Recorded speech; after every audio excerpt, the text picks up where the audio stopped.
சொந்த ஊர் பழையூர்பட்டி, மேலூர் பக்கத்துல. ஆனா இப்ப எனக்கு பிடிச்ச ஊர் எதுன்னு சொல்லுங்க? இது சார் காரைக்குடி. ஆஹா, இப்பன்னு இல்ல, இன்னும் 5 வருஷத்துக்கு காரைக்குடி எனக்கு ரொம்ப பிடிச்சவரா மாறிடும் நினைக்கிறேன், நம்புறேன். இப்ப பேசும்போது ஒரு பத்திரிகையாளர் சொன்னாரு கூட்டணி வச்சுக்கலாம் அப்படின்லாம். கூட்டணி வைக்கிறதுன்றதுக்கு கூட்டணி வைக்கிறவங்களுக்கு ஒரு தகுதி வேணும். ஏன்னா 15 வருஷமா கட்டமைச்ச இந்த கட்சி இருக்குல்ல, அது நிறைய கொள்கைகளோட, நிறைய முன்னோக்குன திட்டங்களோட, நிறைய உழைச்சு, நிறைய கஷ்டப்பட்டு, நிறைய தம்பி தங்கைகளை உருவாக்குன அந்த கட்சிக்குன்னு ஒரு தகுதி இருக்கு. அது அசாதாரணமா வந்து ஒரு கவர்ச்சிக்காக, ஒரு சினிமா கவர்ச்சியோட கூட்டணி சேர்ந்துருச்சுன்னா நாம் தமிழர் என்ற அடையாளமே செத்து போயிடும். அதனால இந்த சீமானோட கூட்டணி சேரணும்னு யாரும் நினைக்கவும் நினைக்காதீங்க, வரவும் வராதீங்க. சீமான் தனியாள் தான், கடைசி வரைக்கும் தனியாளா நின்று தான் ஜெயிக்க போறாரு. அது யாரோ ஒரு நண்பர் சொன்னார், கூட்டணி சேர்ந்தா ஒரு 4-5 பேர் உள்ள போய் சட்டமன்றத்தில் பேசுவாங்க. ஆட கண்டாகி பிடிச்சவங்களா, 230 நாங்க தான் உட்கார போறோம், அப்புறம் நாங்க 4 பேரோட போகணும். அண்ணன் போகணும், இடும்போனம் கார்த்தி போகணும், கார்த்திகா தங்கச்சி போகணும், சாட்டை துறை, அப்படிலாம் இல்ல. 234 பேர் என்னைக்கு போறோமோ அன்னைக்கு நாங்க போய்க்கிறோம். ஆனா நாங்க போய் சும்மா ஒரு சீட்ல 2 சீட்ல எதிர்கட்சியா உட்கார்ந்து கத்தணும்ன்ற நெசசிட்டி எங்களுக்கு இல்ல. அந்த இடத்துல கொண்டு போய் மக்கள் எங்களை விடமாட்டாங்கன்னு நான் நம்புறேன், எனக்கு அந்த நம்பிக்கை இருக்கு. சோ நம்ம யார தலைவரா தேர்ந்தெடுத்திருக்கோம் அப்படின்ற ஒண்ணு, யார் இந்த நாட்டுக்கு தலைவரா இருந்தா இது மாறும், முதல்வரா இருந்தா இது மாறும்னு ஒண்ணு இருக்கு. நான் இங்க அரசியல் மட்டும் தான் பேச போறேன், நட்பு பேச போறது இல்ல. இப்ப இவர் பேசினார்ல இங்க உட்கார்ந்த மணியண்ணன் கூட, அவ்வளவு விஷயங்களை இந்த பிங்கர் டிப்ல ஒரே மேடையில நினைச்ச நேரத்துல நினைச்ச உடனே பேசுறதுக்கு ஒரு தலைவர் சொல்லுங்க, கிடையாது.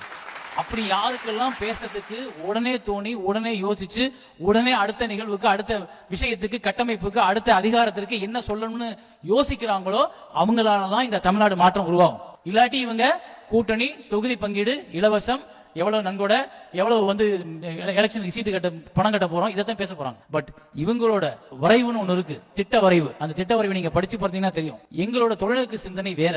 நாங்க வந்து இந்த கட்சி என்பது வந்து ஒரு எல்லாரும் பதவிக்கு போறோம், எல்லாரும் நாளைக்கு கார் வாங்க போறோம், எல்லாரும் நாளைக்கு வீடு வாங்க போறோம்ன்ற வசதியை கனவுல சுமந்துட்டு வர கட்சி இல்ல.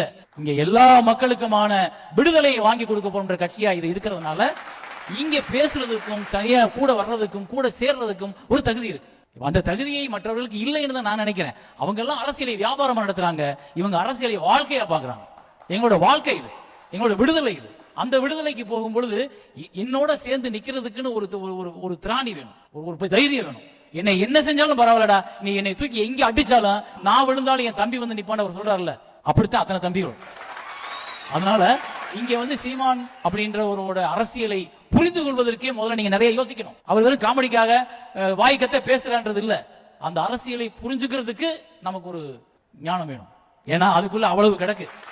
அது வந்து சும்மா ஐயா ஒவ்வொருத்தரும் எதிர்க்கிறதாக உருவாக்குனது இல்ல. அதனால அரசியல் என்பதுல வந்து ஒரு பெரிய மாற்றத்தையும், பெரிய வாழ்க்கையோட, பெரும் தமிழ்நாடோட அழகையும் மாற்ற போற ஒரு கட்சியாக நாம் தமிழர் கட்சி உருவாகி இருக்கு.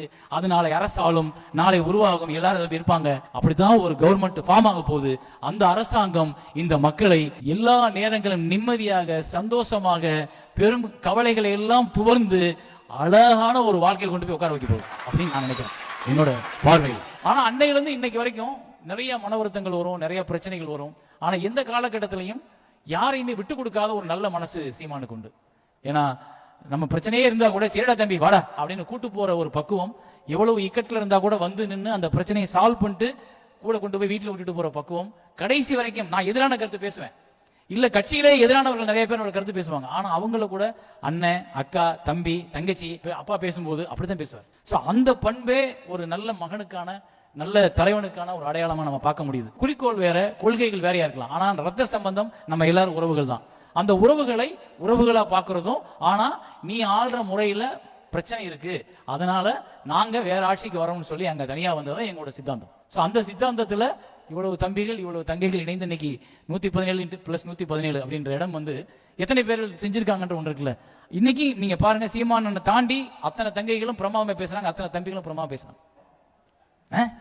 நீ இந்த முறை வந்து இங்க ஒரு வேட்பாளரா நிக்கிற, அடுத்த முறை நீ வரும்பொழுது வேற ஆளா நிக்கணும்.